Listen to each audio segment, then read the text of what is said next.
بسم اللہ الرحمن الرحیم یا ایہا الذین آمنوا کتب علیکم الصیام کما کتب علی الذین من قبلکم لعلکم تتقون رب اشرح لی صدری ویسر لی امری واحلل عقدۃ من لسانی یفقہوا قولی رب زدنی علما وزدنی فہما سبحانک لا علم لنا الا ما علمتنا انک انت العلیم الحکیم۔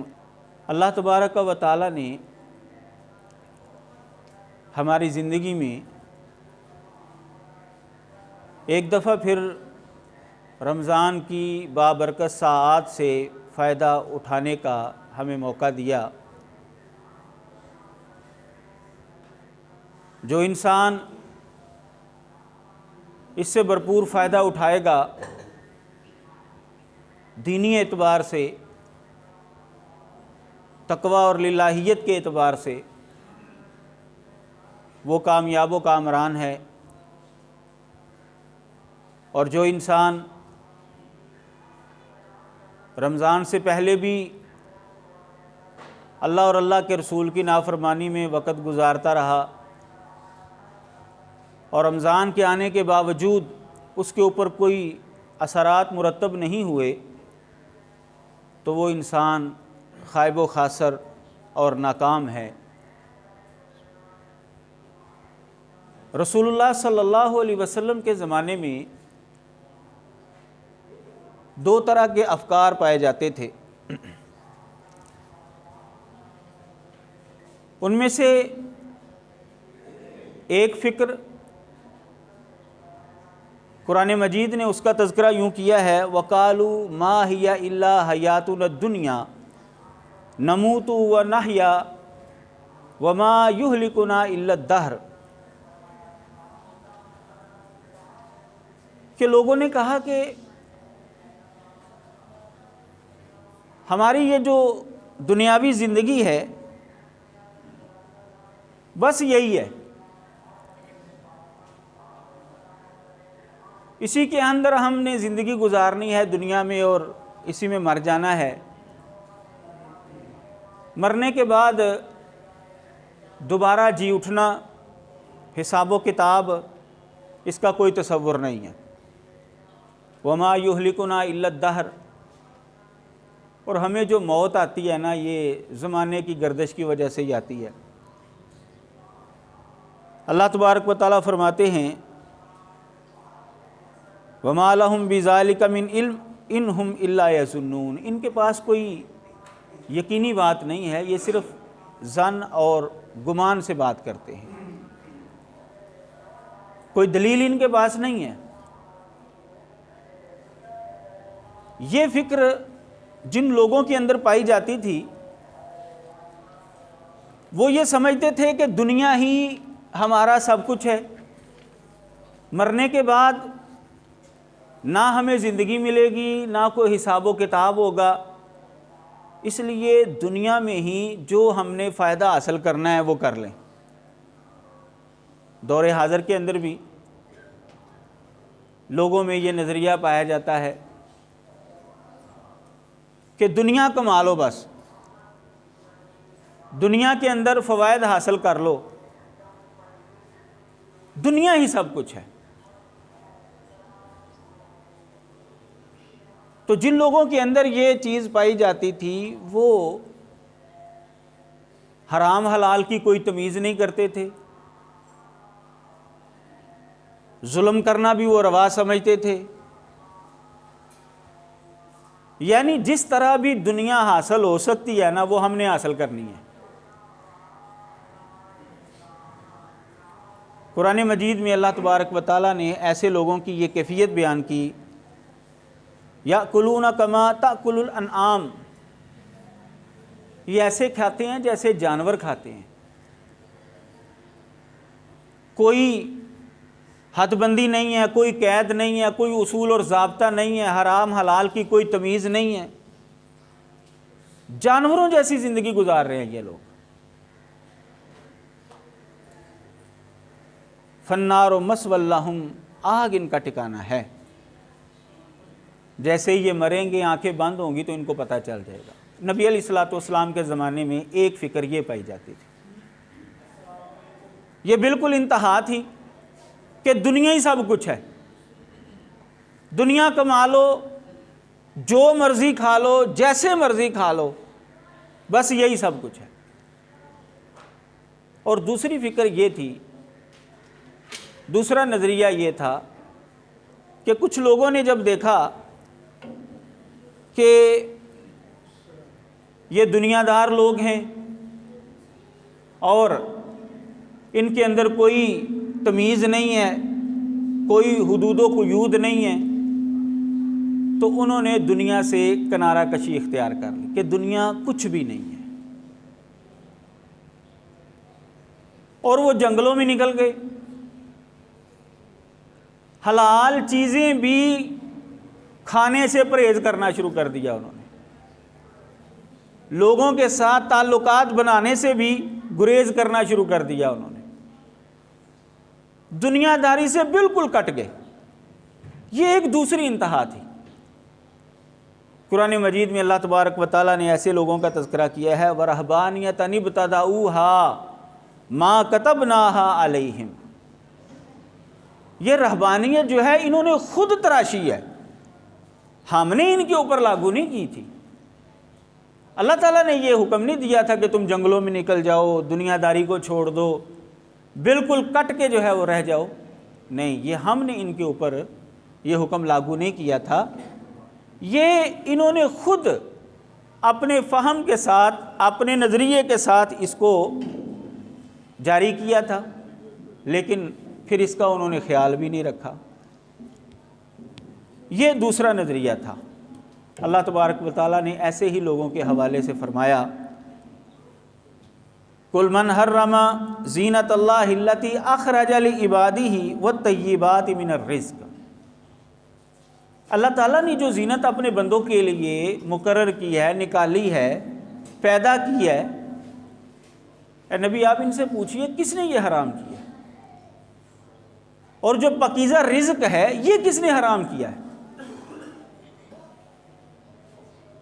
ایک طرف بالکل دنیا دار لوگ تھے جو دنیا کو ہی سب کچھ سمجھتے تھے، اور دوسری طرف جو دیندار لوگ سمجھے جاتے تھے، لیکن وہ دینداری کے اندر اتنا آگے نکل گئے، اتنا آگے نکل گئے کہ انہوں نے دنیا کو بالکل چھوڑ دیا۔ یہ دو طرح کے افکار رسول اللہ صلی اللہ علیہ وسلم کے زمانے میں پائے جاتے تھے۔ اب یہ دونوں افکار جو ہیں انسانی فطرت کے تقاضوں کو پورا نہیں کر سکتے۔ اگر کوئی آدمی ایک فکر کے اندر جائے، خاص دنیا کو ہی مطمع نظر بنائے اور آخرت کو بالکل بھول دے، آخرت کو بالکل چھوڑ دے، بھلا دے، تو یہ انسان بھی گمراہی کے اندر ہے۔ اور اگر کوئی بندہ دنیا سے بالکل کٹ جائے، یہ بھی گمراہی ہے۔ لیکن جب اسلام آیا تو رسول اللہ صلی اللہ علیہ وسلم نے ان دونوں افکار کے درمیان ایک تیسرا راستہ اور ایک تیسری فکر دی۔ اس کو سمجھنے کے لیے ہم یہ سمجھتے ہیں کہ انسان کی فطری خواہشات تین طرح کی ہیں: کھانے پینے کی خواہش، جنسی خواہش اور آرام کی خواہش۔ یہ تین فطرتی انسان کے اندر خواہشات پائی جاتی ہیں۔ ان تینوں خواہشات کو اگر بے قید آزادی دے دی جائے تو انسان خواہشات نفس کے اندر مبتلا ہو جاتا ہے، فسق و فجور کے اندر چلا جاتا ہے، اور اسے کوئی سمجھ نہیں آتی کہ حرام کیا ہے، حلال کیا ہے۔ اور اگر ان تینوں خواہشات کو مکمل طور پر دبا دیا جائے، دنیا سے بندہ بالکل الگ ہو جائے، تو انسان کی صلاحیتیں جو ہیں وہ ختم ہو جائیں گی اور انسان جو ہے وہ فطرتی اعتبار سے پریشانی کے اندر مبتلا ہو جائے گا، اور پھر بسا اوقات جب بند ٹوٹتا ہے تو پھر بہت زیادہ جو ہے وہ تباہی لاتا ہے۔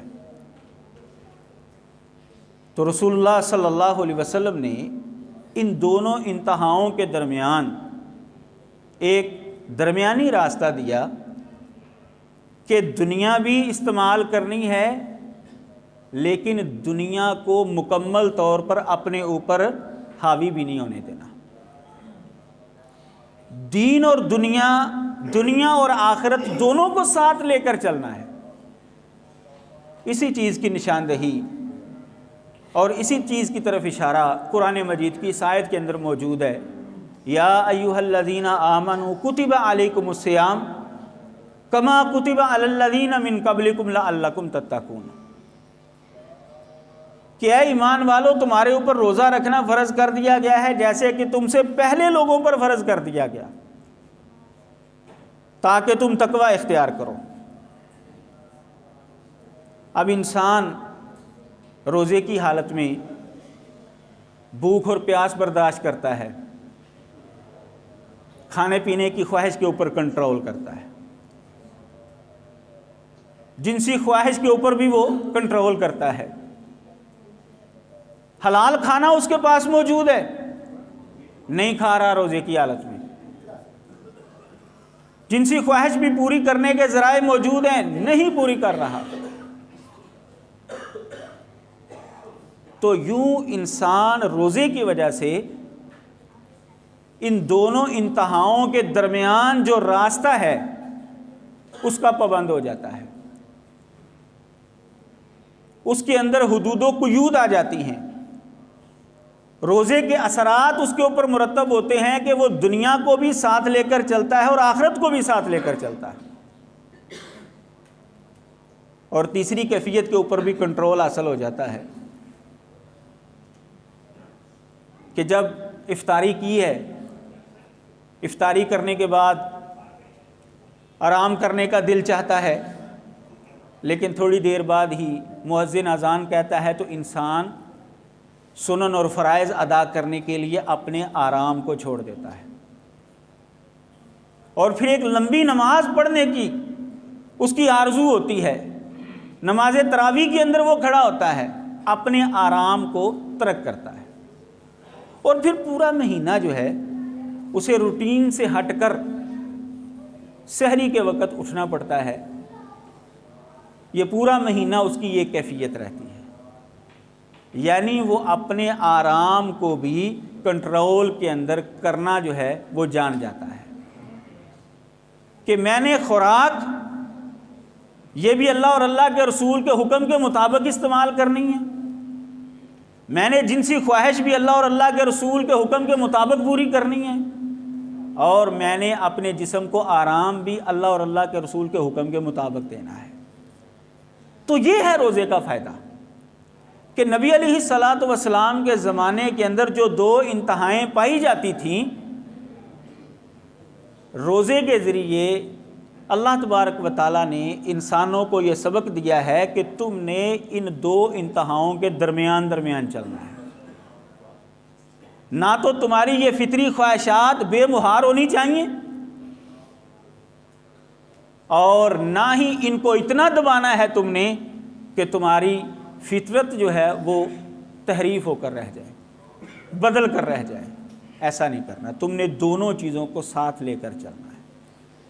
اسی لیے تو دین اسلام کو دین وسط کہا جاتا ہے، یعنی یہ درمیانہ دین ہے، معتدل دین ہے، نہ یہ تو انسان کو آخرت سے دور کرتا ہے اور نہ ہی یہ انسان کو دنیا سے دور کرتا ہے، دونوں کو ہی انسان نے مد نظر رکھ کر زندگی گزارنی ہے۔ تو یہ ہے جی روزے کا فائدہ، یہ ہے وہ تقوی جس کی طرف اللہ تبارک و تعالیٰ نے اشارہ کیا ہے کہ روزہ تمہارے اوپر اس لیے فرض کیا گیا ہے لعلکم تتقون، تاکہ تم تقوی اختیار کرو۔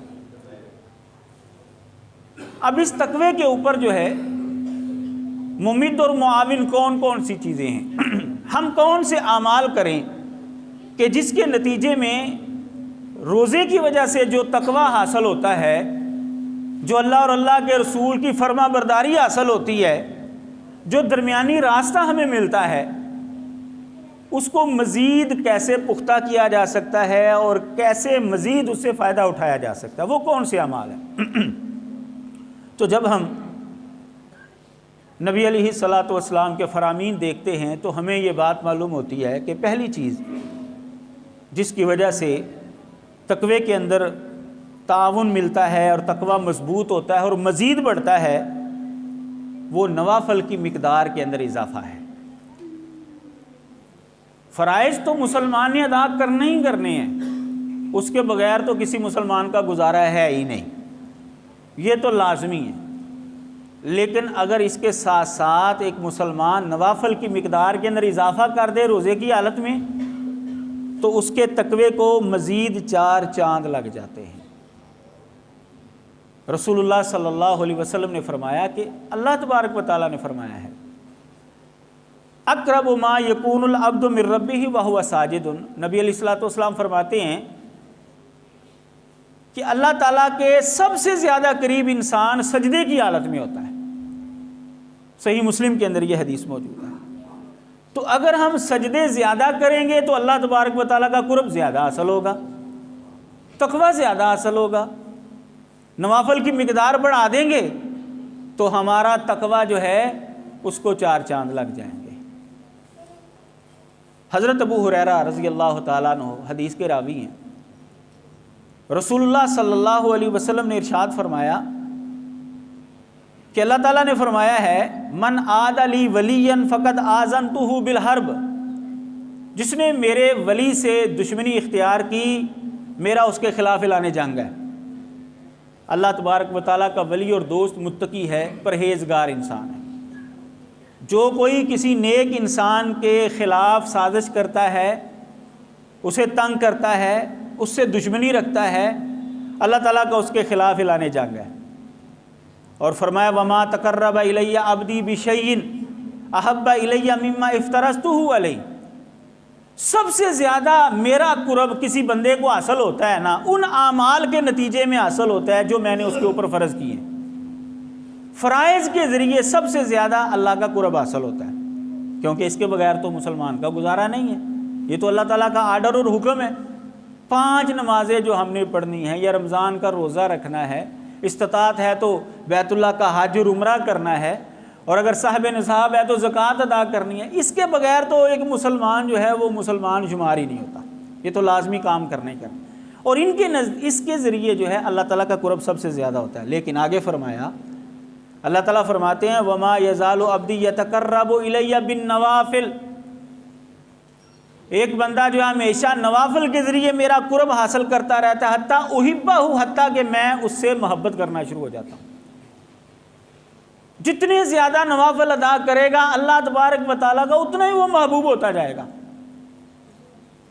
وہ نوافل نماز کی صورت میں ہوں، وہ نفلی تلاوت ہو، ذکر و اذکار ہوں، نفلی صدقہ و خیرات ہو، فرائض کے علاوہ ہر نیکی جو ہے وہ نوافل کے اندر آئے گی۔ تو جو بندہ فرائض ادا کرتا ہے اور فرائض ادا کرنے کے ساتھ ساتھ نوافل کے اندر بھی بڑھ چڑھ کر حصہ لیتا ہے، جتنا وہ حصہ لیتا جائے گا وہ اللہ کے قریب ہوتا جائے گا، اور جتنا اللہ کے قریب ہوتا جائے گا اس کے تقوی کو اتنے ہی 4 چاند لگتے جائیں گے۔ وہ جو روزے کی وجہ سے ہمیں تقوی حاصل ہونا ہے، وہ تقوی مزید مضبوط ہوتا جائے گا۔ نبی علیہ الصلوۃ والسلام نے فرمایا کہ اللہ تعالیٰ فرماتے ہیں کہ ایک بندہ ہمیشہ جو ہے وہ نوافل کے ذریعے میرا قرب حاصل کرتا رہتا ہے، حتیٰ کہ میں اس سے محبت کرنا شروع ہو جاتا ہوں، اور جب میں اس بندے سے محبت شروع کر دیتا ہوں فَإِذَا أَحْبَبْتُهُ، اور جب میں اس سے محبت کرنا شروع ہو جاتا ہوں كُنْتُ سَمْعَهُ الَّذِي يَسْمَعُ بِهِ، میں پھر اس کا کان بن جاتا ہوں جس کے ساتھ وہ سنتا ہے، وَبَصَرَهُ الَّذِي يُبْصِرُ بِهِ، اور میں پھر اس کی آنکھ بن جاتا ہوں جس کے ذریعے وہ دیکھتا ہے، وَيَدَهُ الَّتِي، اور میں اس کا ہاتھ بن جاتا ہوں جس کے ذریعے وہ پکڑتا ہے، اور اس کے پاؤں بن جاتا ہوں، وَرِجْلَهُ الَّتِي يَمْشِي بِهَا، اور اس کا پاؤں بن جاتا ہوں جس کے ذریعے وہ چلتا ہے۔ ان اعضاء کے ذریعے پھر کوئی نافرمانی کا کام نہیں کرتا. وہ اپنے کان کو بھی اللہ کی اطاعت کے اندر لگا دیتا ہے، اپنی آنکھ کو بھی، اپنے ہاتھ کو بھی، یبتش بہا اپنے ہاتھ کے ساتھ جو پکڑتا ہے وہ بھی شرعی چیز ہی پکڑتا ہے، اور اپنے پاؤں کو بھی اللہ تعالیٰ کی فرما برداری میں اللہ تعالیٰ پھر اس کو اتنی توفیق دیتا ہے کہ اس کے اعضاء جو ہیں پھر وہ اللہ کی نافرمانی نہیں کرتے. اس کے باوجود بعض لوگوں نے یہاں سے وحدت الوجود کا عقیدہ جو ہے وہ اخذ کیا، لیکن وحدت الوجود کے اندر جو ہے وہ خدا اور انسان جو ہے وہ جو نظریہ ہے ان کا وہ ایک ہو جاتے ہیں. لیکن یہاں پر اللہ تبارک و تعالیٰ نے جو آگے جملہ ارشاد فرمایا اس سے وحدت الوجود کے نظریے کی جڑ کٹ کے رہ جاتی ہے کہ وہ نظریہ درست نہیں ہے. اللہ تعالیٰ اس کے کان بن جاتا ہے، اس کے ہاتھ بن جاتا ہے، اس کے پاؤں بن جاتا ہے، اس کی آنکھیں بن جاتا ہے. اس کا مطلب وہی جو سلف صالحین نے بیان کیا کہ اس کے ذریعے جو ہے وہ نافرمانی کے کام نہیں کرتا. اگلا جملہ کیا ہے جو وحدت الوجود کی جڑ کاٹ دیتا ہے؟ اللہ تبارک و تعالیٰ فرماتے ہیں وَإِن سَأَلَنِي لَأُوتِيَنَّهُ وَلَئِنْ اسْتَعَاذَنِي لَأُعِيذَنَّهُ. تو پھر جب وہ مجھ سے مانگتا ہے تو میں پھر اس کو دیتا ہوں. پھر جب وہ مجھ سے پناہ مانگتا ہے، جہنم سے چھٹکارا مانگتا ہے، تو پھر میں اس کو چھٹکارا دیتا ہوں. یعنی وہ انسان اللہ کا اتنا محبوب ہو جاتا ہے، پھر اللہ تعالیٰ سے وہ جو بات کرتا ہے پھر اللہ تعالیٰ اس کی وہ بات کا جواب دیتے ہیں، اس کی وہ دعا قبول کرتے ہیں. تو وحدت الوجود کے نظریے کے اندر انسان اور خدا ایک ہو جاتا ہے. وہاں پر مانگنا کس سے ہے اور دینا کس نے ہے یہ تو فرق ہی نہیں ہوتا. جبکہ اس حدیث کے اندر آ رہا ہے کہ میں اس کے کان بنتا ہوں، ہاتھ بنتا ہوں، اس کے باوجود وہ مجھ سے مانگتا ہے، میں اس کو دیتا ہوں. اس کا مطلب یہ ہے کہ خدا خدا رہتا ہے، بندہ بندہ رہتا ہے. اس حدیث سے وحدت الوجود کا نظریہ نہیں نکلتا، کیونکہ وحدت الوجود کے نظریے کے اندر خدا اور بندہ ایک ہو جاتے ہیں. نہ خدا خدا رہتا ہے نہ بندہ بندہ رہتا ہے، دونوں ایک ہو جاتے ہیں. تو یہ اگلا جملہ جو ہے وہ سارے عقیدے کی، وہ سارے استدلال کی جڑ کاٹ دیتا ہے کہ اس کے باوجود بندہ بندہ رہتا ہے، خدا خدا رہتا ہے. بندہ لینے والا ہے اور خدا دینے والا ہے. دونوں کے اندر فرق جو ہے پھر بھی رہتا ہے. اس کا مطلب یہ ہے کہ جو نظریہ وحدت الوجود کا یہاں سے ثابت کرنے کی کوشش کی جا رہی ہے وہ درست نہیں ہے. تو اس کا صحیح مفہوم وہی ہے جو سلف صالحین نے بیان کیا کہ انسان کے اعضاء سے پھر اللہ کی نافرمانی سرزد نہیں ہوتی. یہ حدیث صحیح بخاری کے اندر موجود ہے. تو جب انسان کے اعضاء سے نوافل کے ذریعے اللہ کے اتنا قریب ہو جاتا ہے، بندہ اتنا قریب ہو جاتا ہے کہ اس کے اعضاء سے اللہ کی نافرمانی نہیں ہوتی، تو اس کا مطلب یہ ہے کہ اس کا تقویٰ جو ہے اس وقت بہت عروج پر چلا جاتا ہے. تو جو قرآن مجید نے فرمایا ہے